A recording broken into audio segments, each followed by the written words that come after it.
अस्सलाम वालेकुम क्लास, मेरी आवाज़ आप लोगों को ठीक आ रही है? कोई भी माइक अनम्यूट करके बता सकता है। आवाज़ क्लियर है मेरी?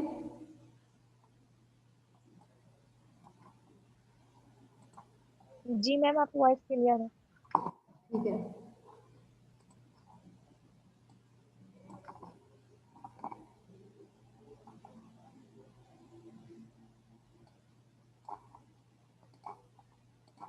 चलिए जी, लास्ट टॉपिक हमने थियरीज का किया था।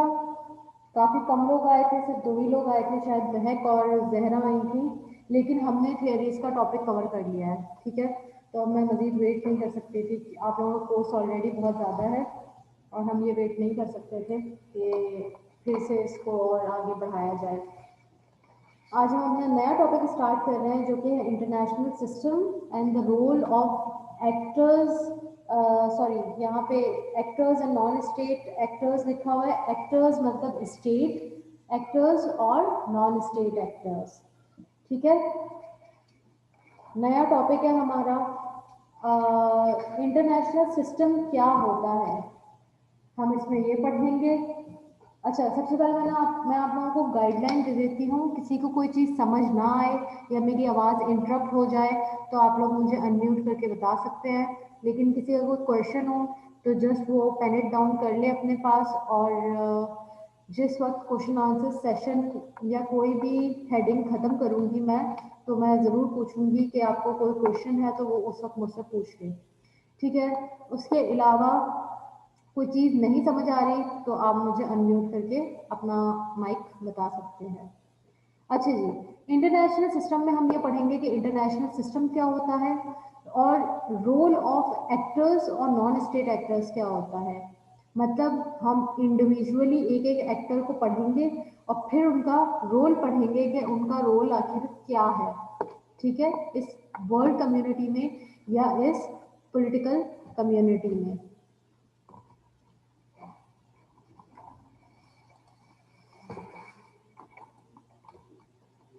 अच्छा जी, द इंटरनेशनल सिस्टम। सबसे पहले तो आप टर्म इंटरनेशनल सिस्टम को समझने की हमें ज़रूरत है कि हम टर्म इंटरनेशनल सिस्टम को किस तरह समझते हैं। बैनुल अक़वामी निज़ाम, जैसे आया एक बैनुल अक़वामी ताल्लुकात है, वैसे ही IR में इंटरनेशनल सिस्टम पढ़ना और इंटरनेशनल सिस्टम होना कितना इम्पोर्टेंट है और ये क्यों बना, ये बैनुल अक़वामी निज़ाम क्यों वजूद में आया या इसके वजूद में आने से क्या मामलात हल हुए या क्या नए मामलात पैदा हुए, उन सबको हम डिस्कस करेंगे। देखें, इंटरनेशनल सिस्टम समझने के लिए सबसे पहले हमें ये समझना पड़ेगा कि ये पूरी दुनिया है वो एक निज़ाम के तहत चल रही है। ठीक है, एक बड़ा निज़ाम है, उसके अंदर छोटे छोटे और कई निज़ाम होते हैं जो कि एक पूरे निज़ाम को कंप्लीट करते हैं। इसकी मैं आपको एक बेहतरीन मिसाल ये दूंगी कि हमारे पास PC होता है, कंप्यूटर होता है, उसमें हमारे पास माउस होता है, कीबोर्ड होता है, CPU होता है, मॉनिटर होता है, तब जाके वो एक प्रॉपर सिस्टम हमारे पास बन पाता है और हम उसे कंप्यूटर सिस्टम कहते हैं। ठीक है, इसी तरीके से इंटरनेशनल सिस्टम ने बैनुल अक़वामी निज़ाम में बहुत सारे डिफरेंट एक्टर्स होते हैं, जिसमें रियासत भी आती है, जिसमें दीगर और एक्टर्स आते हैं और उनका मेल जोल एक सिस्टम बनाता है। उनके ताल्लुकात, उनका कनेक्शन, उनका लिंक एक पूरा सिस्टम सरमायाकार में ले आता है। और वो सिस्टम क्यों बनता है?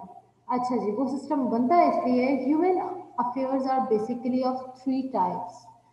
ह्यूमन अफेयर्स को मैनेज करने के लिए वो सिस्टम बनाया जाता है। और यहाँ पे सबसे पहले पॉइंट में हमने आपको ये बता दिया कि ह्यूमन अफेयर्स कितनी तरीके के होते हैं या कितने एग्जाम के होते हैं। मुआशी, सियासी और माशरती। ठीक है, मुआशी हो गए इकोनॉमिक्स, सियासी हो गए पॉलिटिकल और सोसाइटल माशरती।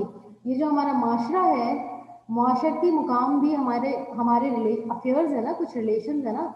सोसाइटी से हम आइसोलेट तो नहीं है, हम इस सोसाइटी में रह रहे हैं, और जब हम इस सोसाइटी में रह रहे हैं तो हमारे इस सोसाइटी के साथ बहुत सारे काम, बहुत सारे मसले मसाइल जुड़े हैं, और उन्हीं मसले मसाइल और कामों को एक निज़ाम के तहत अकॉर्डिंग टू अ सिस्टम समझना, अकॉर्डिंग टू अ सिस्टम उनको मैनेज करना बहुत ज़रूरी है।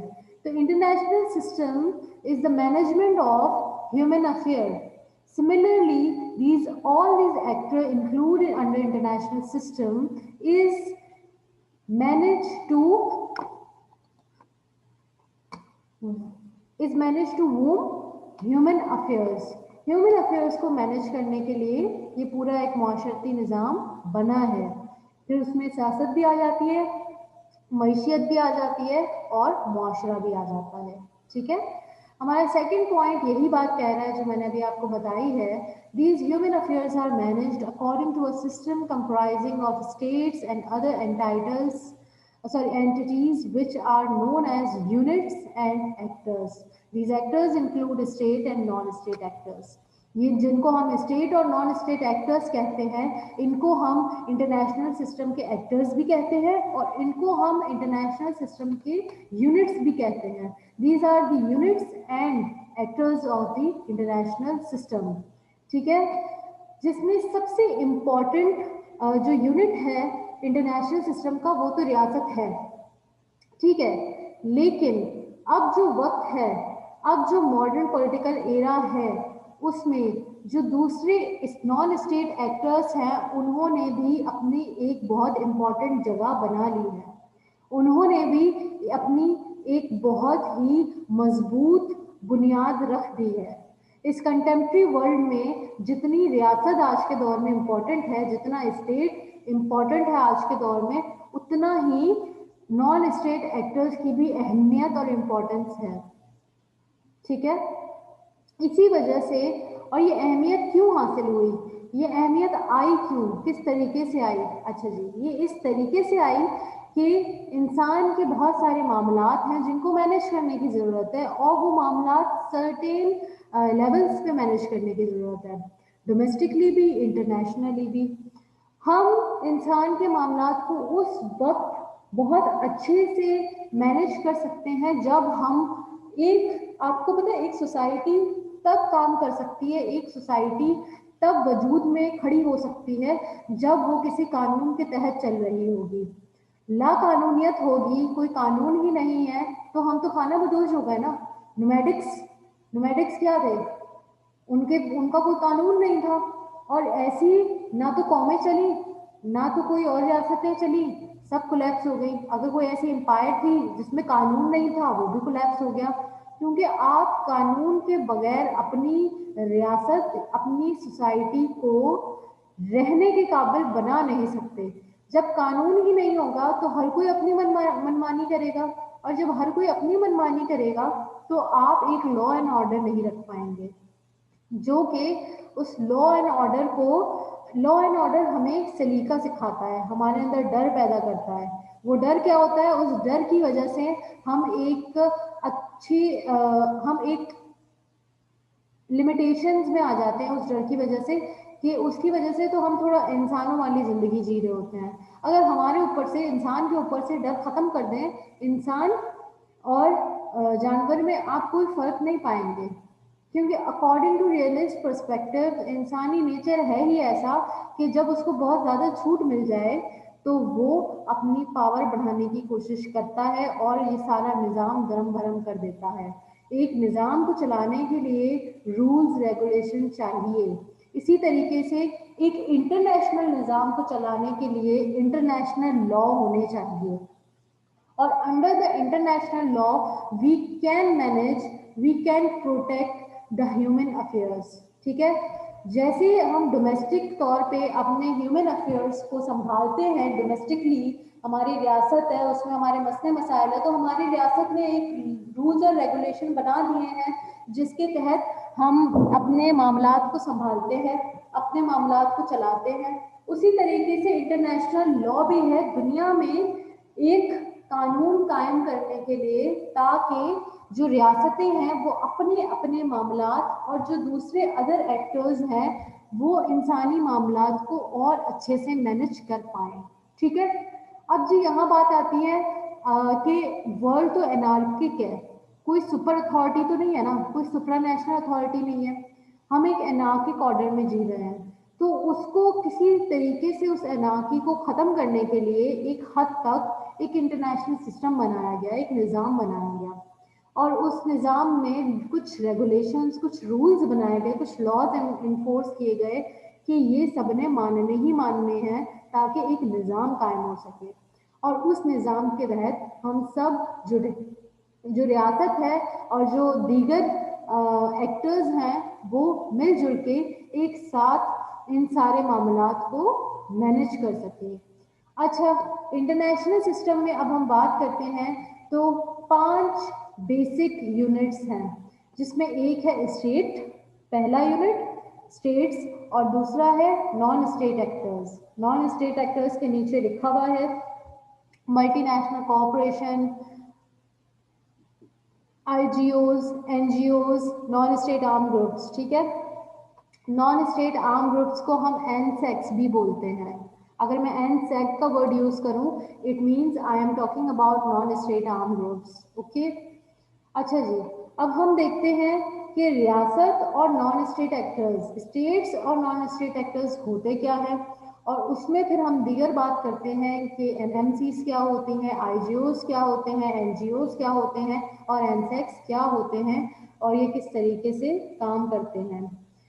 इससे पहले कि हम इनको डिटेल में डिस्कस करें, एक बात समझना बहुत ज़रूरी है।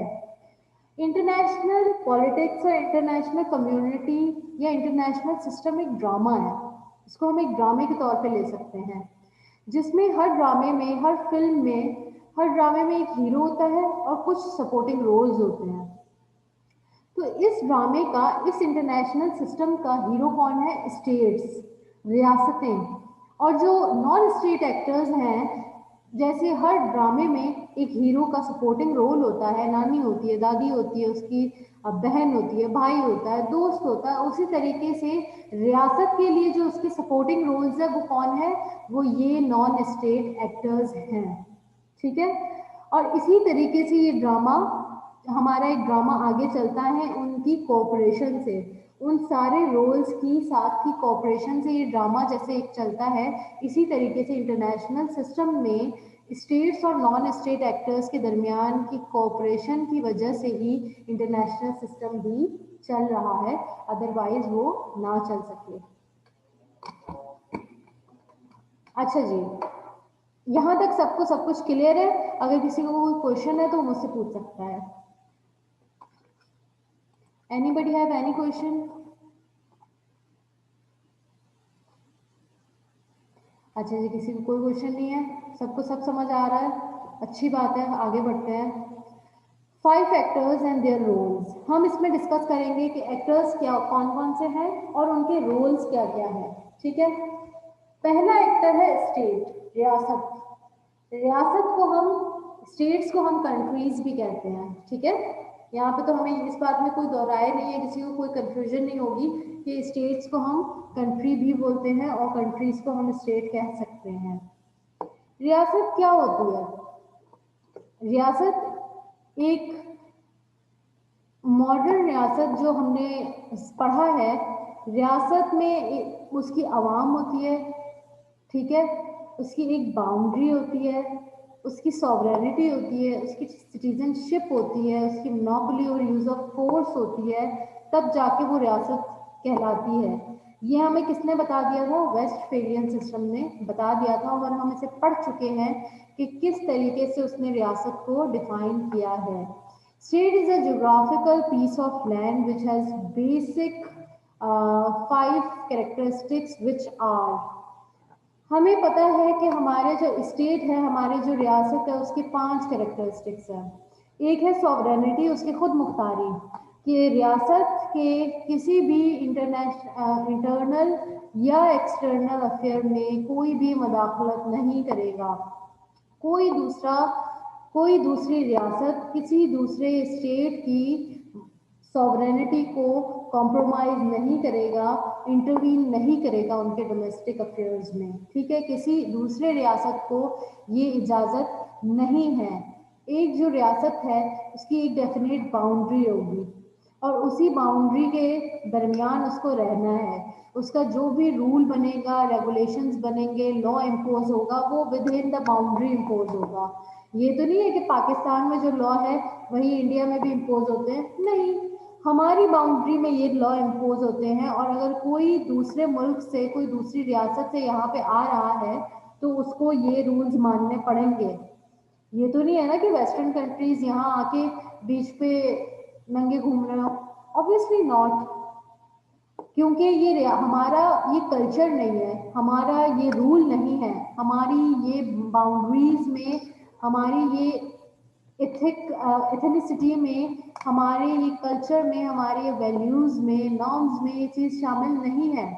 तो अगर हमारे नॉर्म्स में और कल्चर्स में जो चीज़ शामिल नहीं है और कोई दूसरे ममालिक के लोग यहाँ पे आ रहे हैं, तो आप देखें कि उसको, उस कल्चर के रूल को, नॉर्म्स को रिस्पेक्ट करना होगा, ठीक है। यहाँ पे एक बेहतरीन मिसाल है, अभी कुछ दिन पहले या कुछ महीने पहले कह लें कि यूके के जो प्रिंस और प्रिंसेस यहाँ पे आई थी, आपको भी पता है, उनका आपने लिबास देखा होगा कि वो प्रॉपरली शलवार कमीज उन्होंने पहना हुआ था, तो वो हमें भी ग्रीट कर रही थी और हमने उनका भी इस्तकबाल और अपनी मेहमान नवाजी से उनको भी बहुत नवाजा, ठीक है। तो यहाँ पे ये एग्जाम्पल इसलिए दी गई कि जब आप दूसरी नेशंस में जाते हैं तो वहाँ के रूल्स, वहाँ की लॉज, वहाँ का तौर तरीका हमें अडॉप्ट करना पड़ता है, अदरवाइज हम बिल्कुल अलग लगेंगे, हम उस निज़ाम में एब्जॉर्ब नहीं हो पाएंगे, चाहे हमारे लिए वो लॉन्ग टर्म का टाइम पीरियड हो, चाहे वो शॉर्ट टर्म का टाइम पीरियड हो। अच्छा जी, उसके अलावा रियासत की एक डेफिनेट बाउंड्री के अलावा गवर्नमेंट होती है जो कि उसको रन कर रही होती है, जो उसको रूल कर रही होती है, जो उस रियासत को ऑपरेट कर रही होती है, चला रही होती है, ठीक है। चूंकि ये रियासत के मामलात, ये सारी चीज़ें इंसान ने ही बनाई है, इंसान के लिए ही बनी है और इंसान ने ही बनाई है और इंसान ही इसको चला रहा है, तो ह्यूमन अफेयर्स इसकी बहुत इम्पोर्टेंट है और वो हर एक्टर, हर स्टेज, हर स्टेप पे बहुत ज़्यादा अहमियत रखते हैं, ठीक है। इसके अलावा स्टेट की सिटीजनशिप होती है, उसकी रियाया होती है, एक रियासत है तो उसकी रियाया भी होगी, ऑब्वियसली नेशन होगी जिसको वो चला रहा होगा। अब पाकिस्तान है, पाकिस्तान की नेशन है पाकिस्तानी, स्टेट्स, इंडिया की नेशन है इंडियंस, यूएस की नेशन है अमेरिकन, चाइना की नेशन है चाइनीज, जर्मन की नेशन है जर्मनी, ठीक है। अब जितने भी जर्मन हैं वो जर्मनी की नेशन है ना, हम ये तो नहीं बोल सकते रशियन, जो रशियन की नेशनैलिटी रखते हैं, जो सिटीजनशिप है, हम उनको रशियंस कहते हैं। हमारी आइडेंटिटी हमारी रियासत से मुंसलिक होती है, ठीक है। बहुत सारी ऐसी रियासत भी होती हैं जो कि रियासत के तौर पे काम तो नहीं कर रही होती, लेकिन वो रियासत बनना चाहती हैं, क्योंकि वो जिस रियासत में शामिल होती हैं उनसे खुश नहीं होती, और जब वो उनसे खुश नहीं होती तो वो अपनी एक अलग रियासत चाहती है। इसकी एक बहुत अच्छी मिसाल अगर मैं आपको दूं तो इंडिया में जो सिख है वो यूएन ट्रस्टीशिप काउंसिल, ये जो यूएन का इदारा है जो इन सारे मामलात को देखता है कि कोई भी ऐसी नेशन और कौम जो कि अपनी रियासत से खुश नहीं है और वो अपने लिए एक अलग रियासत चाहती है, वो यूएन ट्रस्टीशिप काउंसिल का रुख करेगी और उन्हीं से जाके मदद मांगेगी कि भाई हमें या तो एक अलग नेशन प्रोवाइड कर दे, कि हमें एक अलग स्टेट बना दें ताकि हम अपनी चीज़ों को ठीक कर पाएँ। अच्छा जी, इसी तरीके से मैंने आपको एक मिसाल दी कि इंडिया में जो सिख हैं वो खालिस्तान की डिमांड कर रहे हैं कि हमें अपना नेशन चाहिए, वो इंडियन रिजीम से खुश नहीं है। वो कह रहे हैं कि जी हमें अपना नेशन चाहिए जिसका नाम हम खालिस्तान रखेंगे। ये एक बहुत बड़ी और बहुत अच्छी एग्जाम्पल है जो कि आप देख सकते हैं कि बार बार ऐसी भी नेशंस होती हैं जो कि रियासत में शामिल तो नहीं होती, लेकिन बाद में वो बहुत बड़ी बड़ी रियासतें बन जाती हैं।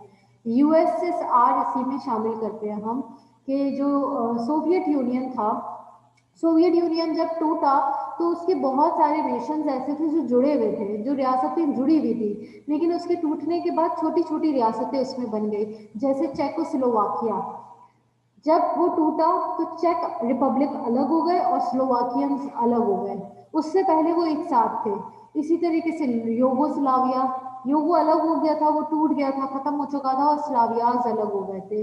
सर्बिया एक अलग मुल्क बन गया, क्रोएशिया एक अलग मुल्क बन गया, बॉस्निया एक अलग मुल्क बन गया।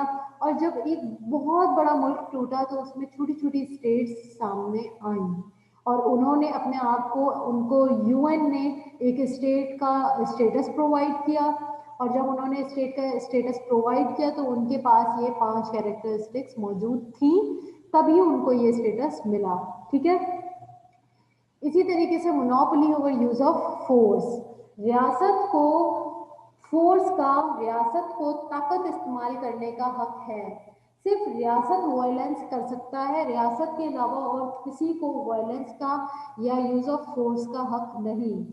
अब इसकी एक मिसाल, अगर इसको समझने के लिए, इस कैरेक्टरिस्टिक को हम एक बहुत अच्छी मिसाल ये दे सकते हैं कि जो हमारी रियासत है, ठीक है, उसमें दो किस्म के खतरात होते हैं, एक इंटरनल थ्रेट होते हैं, एक एक्सटर्नल थ्रेट्स होते हैं। जो इंटरनल थ्रेट होते हैं उसमें हमारे पास क्या ताकतें होती है, रेंजर्स होती है, पुलिस होती है, और वो उन सारे मामलात को हैंडल कर रहे होते हैं। कोई भी क्राइम हो जाता है, चोरी हो जाती है, डकैती हो जाती है, स्ट्रीट्स गैंग होती हैं, बहुत किस्म के और मसले मसाइल जो इंटरनली पनप रहे होते हैं एक रियासत में, उनको कौन हैंडल करता है? पुलिस फोर्स, रेंजर्स, इस किस्म की अथॉरिटीज उनको हैंडल करती हैं। इसी तरीके से जो हमारे एक्सटर्नल थ्रेट्स होते हैं उनको कौन हैंडल करता है? उन एक्सटर्नल थ्रेट्स को जो हैंडल करता है वो होती है हमारी आर्मीज, नेवीज, एयरफोर्स। ये क्यों बनाई जाती है? ताकि हम अपना डिफेंस कर सकें, हम अपना दिफा कर सकें दूसरी रियासतों से। अब ये तो नहीं है कि सारी रियासतें जो हैं वो एक दूसरे की दोस्त हैं, हो सकता है बेशक कोई दुश्मन हो, कोई दोस्त हो। ठीक है। अच्छा जी, आगे देख लेते हैं। रियासत डेमोक्रेटिक भी हो सकती है, मार्क्सिस्ट भी हो सकती है, थ्योक्रेटिक भी हो सकती है, रिपब्लिक भी हो सकती है, according to their own choice. Democracy आपको पता है क्या होता है, जिसमें सबको साथ लेके चलना, पब्लिक ओपिनियन को तरजीह देना, रियाया को तरजीह देना, अपनी पॉपुलेशन को तरजीह देना। मार्क्सिस्ट व्यू, हमने मार्क्सिज्म की थ्योरी पढ़ी थी कि वो स्टेट के सिस्टम को मानता ही नहीं, वो तो ये कहता है कि इक्वालिटी लाओ, लेबर क्लास है वही चला सकता है। वो तो अथॉरिटेटिव, और जो इलीट क्लास है, जो पूरे स्टेट को मैनिपुलेट कर रहा है, वो उनको मानता ही नहीं है। अब ये स्टेट की अपनी चॉइस है कि वो स्टेट उसको कौन सी गवर्नमेंट चलानी है, किस तरीके से उसको, वो अपनी चॉइस के जरिए कोई भी आइडियोलॉजी यूज कर सकता है। हम उसको, ये हम पाबंद नहीं है, हमसे मुराद के कोई भी दूसरा अदर एक्टर पाबंद नहीं है कि वो स्टेट पे ये जिम्मेदारी, स्टेट पे ये फोकस डाले या स्टेट पे ये प्रेशर डाले कि नहीं तुम डेमोक्रेटिक बनो, तुम मार्क्सिस्ट बनो, या तुम क्या बनो। ठीक है, ये स्टेट की चॉइस होती है। अच्छा जी, थ्योक्रेटिक क्या होता है? थ्योक्रेटिक मतलब वो स्टेट्स होती हैं जो कि रिलीजन के नाम पे बनी होती हैं, जिनका जो बेसिक रूल्स, नॉर्म्स, रेगुलेशंस सारा अपने रिलीजियस पर्सपेक्टिव से होता है। और आज के दौर में जो थ्योक्रेटिक स्टेट्स हैं वो सिर्फ 3 ही हैं। ठीक है। और जिसमें से एक है पाकिस्तान, सऊदी अरेबिया, इज़राइल। ये जो है, ये सारी थ्योक्रेटिक स्टेट्स हैं। रिपब्लिक भी इसी तरीके से होती है कि वो अपना ओन कॉन्स्टिट्यूशन रखती है, डेमोक्रेटिक स्टेट है। इसी तरीके से जिस तरीके से एक रियासत को अपनी तरीके की आइडियोलॉजी अपनानी होती है, वो अपनाने के लिए बिल्कुल आज़ाद है और खुद मुख्तार है। Examples of state includes USA, Pakistan, UK, Germany, China, Russia and many more. ठीक है। अप्रॉक्सीमेटली 205 रियासतें हैं अभी तक इस दुनिया में, और गुंजाइश है कि ये नंबर आगे भी इंक्रीज हो सकता है। किस तरीके से? जैसे मैंने आपको बताया है कि बहुत सारी नेशन ऐसी होती हैं जो कि अपने स्टेट में खुश नहीं होती हैं, अपने प्रेजेंट स्टेट में, और उसके बाद वो एक अलग एक अलग स्टेट, एक अलग रियासत की डिमांड करती है। ठीक है, यहाँ पे हमने पढ़ लिया कि स्टेट एक्टर क्या होते हैं। अच्छा जी, अब हम पढ़ते हैं कि नॉन स्टेट एक्टर्स क्या होते हैं। नॉन स्टेट एक्टर्स इंडिविजुअल भी हो सकते हैं और इन ऑर्गेनाइजेशन भी हो सकती है कोई। ठीक है, जो कि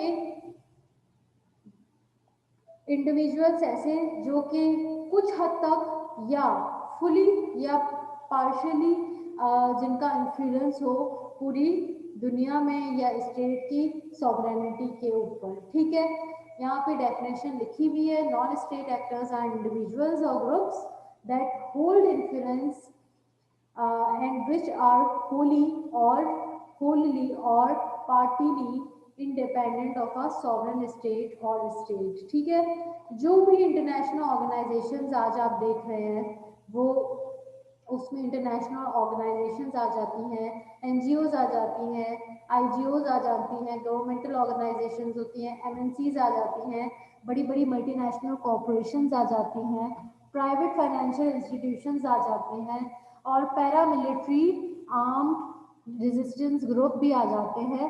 जैसे मैंने आपको पहले बताया था कि ये इंटरनेशनल सिस्टम एक ड्रामा है और इस सिस्टम में एक हीरो है, कुछ सपोर्टिंग रोल है, तो वो उस स्टेट में, उस सिस्टम में जो एक नेगेटिव किरदार और जो एक विलन का किरदार होता है वो कौन निभा रहा है यहाँ पे? पैरामिलिट्री और आर्म रेजिस्टेंट ग्रुप्स। ठीक है, अब आर्म रेजिस्टेंट ग्रुप्स क्या होते हैं? एनसेट्स। यहाँ पे हमने नॉन स्टेट आर्म ग्रुप्स की बात कर ली। ठीक है, अब उनको वो विलन है या नहीं है ये तो एक अलग बात है, लेकिन उनको इंटरनेशनल सिस्टम और पूरी दुनिया एज अ विलेन के रोल में ही देखती है। ठीक है, तो यहाँ तक हमने ये समझ लिया। अच्छा जी, कुछ ऐसे इंस्टीट्यूशंस भी होते हैं जो कि फंडेड होते हैं, और बहुत सी ऐसी बात इंस्टीट्यूशंस होती हैं जो फंडेड नहीं होती हैं, जो चैरिटी और वेलफेयर के तौर पे काम कर रहे होते हैं।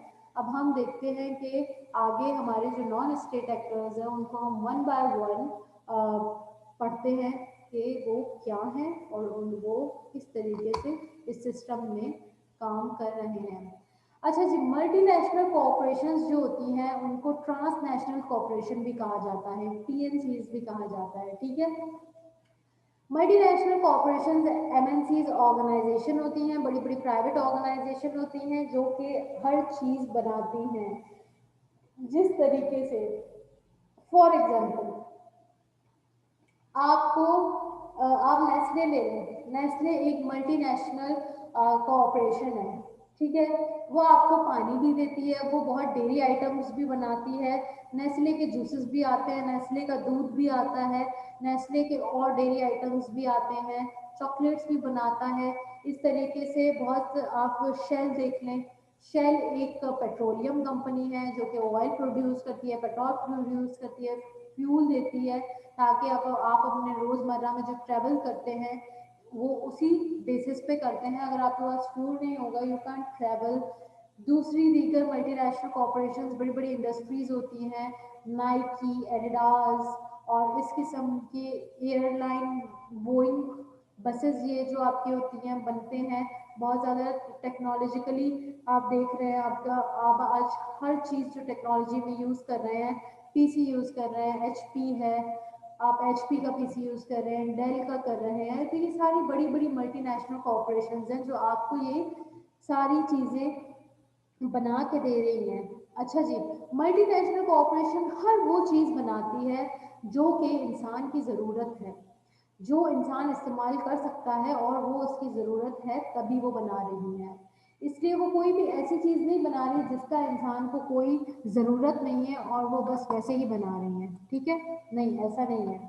अच्छा जी, इसके अलावा बात करते हैं हम कि मल्टीनेशनल कॉरपोरेशंस, यहाँ तक के हथियार, एट द एंड जंग भी इंसान की एक ज़रूरत है और वो उसका सामान या साजो सामान भी तैयार कर रही है। किस तरीके से कि अगर जंग की ज़रूरत है तो F-16 एक जंगी तैयारा है। ठीक है, ये तो जंग में इस्तेमाल होता है, एक जंगी तैयारा है वो, तो उसको भी एक कंपनी है जो जनरल डायनामिक्स के नाम से है, वो बनाती है F-16। ठीक है, तो मल्टीनेशनल कॉरपोरेशंस इंसान की वो हर ज़रूरत की चीज़ बना रही है जो इंसान को ज़रूरी होती है।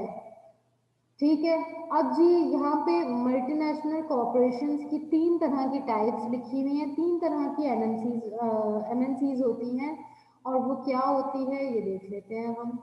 इंडस्ट्रियल कॉरपोरेशंस, अच्छा जी, इंडस्ट्रियल कॉरपोरेशंस होता है जो कि क्या बनाती है, जितनी भी ऑटोमोबाइल्स कंपनी होती है, ऑयल प्रोड्यूसिंग कंपनीज होती हैं, इलेक्ट्रॉनिक इंडस्ट्रीज होती हैं जी, ये सारी जितनी भी कंपनी है, होंडा, टोयोटा और सुजुकी, जो भी आप ले लें, ये सारी इंडस्ट्रियल कंपनीज होती हैं और ये सारी इंडस्ट्री कॉरपोरेशंस कहलाती हैं।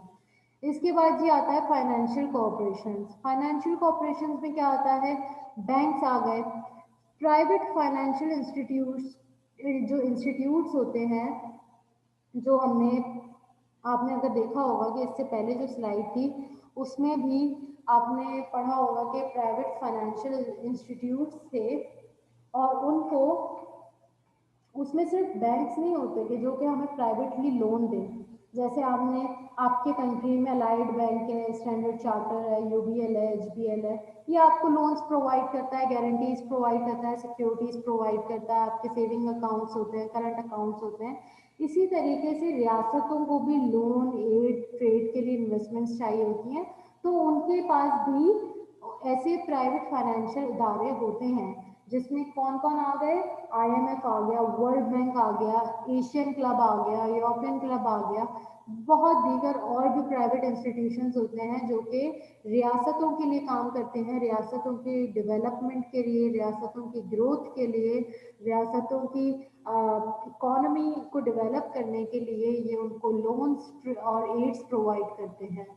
अच्छा जी, यहाँ पे फाइनेंशियल कॉरपोरेशन सच एज क्या आ गया, मल्टी नेशनली बैंक्स आ गई, जिसमें एक बैंक है ओवरसीज चाइनीज बैंक है, इसी तरीके से और भी दीगर बैंक्स होती हैं जो कि ओवरसीज बैंक कहलाती हैं, और वो आपकी फाइनेंशियल कॉरपोरेशंस होती हैं। सिर्फ ये नहीं है कि आपका कोई इलेक्ट्रॉनिक आइटम बन रहा है, या आपका कोई ऑटोमोबाइल चीज़ें बन रही है, या आपका कोई इंडस्ट्रियल सेक्टर में ही आपकी कॉरपोरेशन कहलाएगी। जो बड़ी बड़ी फार्मेसीज होती हैं वो भी मल्टीनेशनल कॉरपोरेशंस में इंक्लूडेड होती है। बड़ी बड़ी इंटरनेशनल कम्युनिटीज, सॉरी, इंश्योरेंस आपने इंडस्ट्रीज देखी होंगी, वो भी मल्टीनेशनल कॉरपोरेशंस में इंक्लूडेड है। फाइनेंशियल सेक्टर में उनको भी इंक्लूड किया जाता है।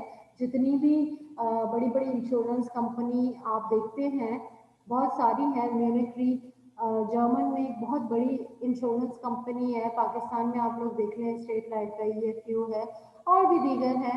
पूरी दुनिया में आप देख लें, एलआईसी इंडिया की एक बहुत बड़ी इंश्योरेंस कंपनी है। तो ये सारी दीगर मल्टीनेशनल कॉरपोरेशंस हैं, लेकिन ये किस फॉर्म में लाई कर रही हैं, ये फाइनेंशियल कॉरपोरेशंस के अंडर आती हैं। ठीक है। इसके अलावा सर्विसेज, आपकी इंटरनेट सर्विसेज से लेके होटल, रिजॉर्ट, एयरलाइन और food chain like McDonald's, KFC, burger Kings, hamburger, ये सारी चीज़ें आपकी सर्विसेज की सर्विसेज की कैटेगरी में आ जाती हैं, जो कि आपको food related, cloth related, basic necessity जो आपको प्रोवाइड करती है, लग्जरीज रिलेटेड, इंटरटेनमेंट रिलेटेड और दीगर मसनूआत में आपके साथ मुंसलिक होती है। इन सब को हम किसमें शामिल करते हैं, सर्विसेज में शामिल करते हैं।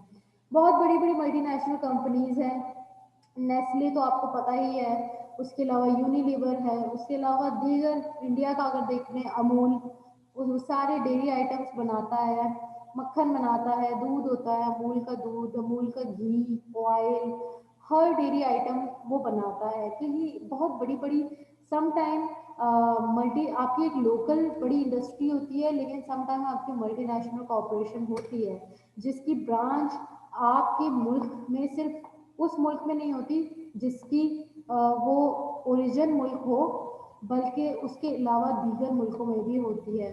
कोको कोला अगर अमेरिका में पी जा रही है तो कोको कोला आज पाकिस्तान में भी पी जा रही है, इंडिया में भी पी जा रही है, यूरोपियन रीजन में भी पी जा रही है, चाइना में भी पी जा रही होगी और दीगर ममालिक में भी पी जा रही है। अगर बात करते हैं हम मैकडोनल्ड की, तो मैकडोनल्ड KFC चाइना में भी खाया जा रहा है, पाकिस्तान में भी खाया जा रहा है, इंडिया में भी खाया जा रहा है, हर जगह खाया जा रहा है। ठीक है, तो ये सारी चीज़ें किसमें आ गई, हमारी सर्विसेज में। आपको यहाँ तक क्लियर हो गया होगा कि स्टेट क्या था, स्टेट एक्टर जो है वो क्या काम करता है, क्या रोल है, क्या ड्यूटी है, क्या चीज़ें वो हमें प्रोवाइड करता है, क्या चीज़ें वो हमें प्रोवाइड नहीं करता। और मल्टीनेशनल कॉरपोरेशन जो कि नॉन स्टेट एक्टर्स में हमारा पहला एक्टर है, वो क्या किस तरीके से फाइनेंशियली, इंडस्ट्रियली और सर्विसिंग के तौर पे हमारी ज़िंदगियों में कितना अहम है और स्टेट्स के साथ भी कितना मुंसलिक है। यहाँ तक किसी को कोई भी कंफ्यूजन या क्वेश्चन हो तो पूछ सकता है।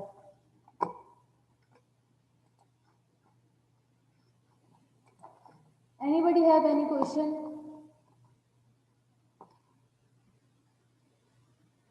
यहाँ तक किसी को कोई भी मसला? अनस, मुराद, खुबैब, जहरा, कोई भी मसला, किसी को कोई क्वेश्चन, कंफ्यूजन? ये हमारा इंटरैक्टिव सेशन है, सिर्फ ये नहीं है कि मैं बोलती रहूँगी और आप सुनते रहेंगे। इसमें आप कोई एग्जाम्पल इंक्लूड करना चाहते हैं तो बेशक very good, you are welcome to include some examples. Sobia, Tahira,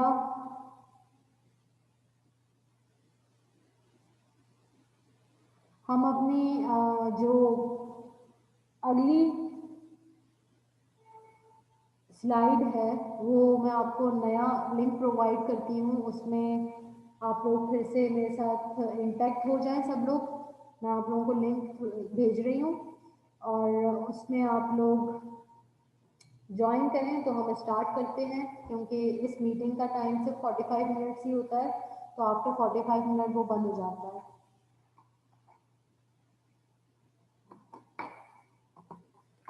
Anybody have any question?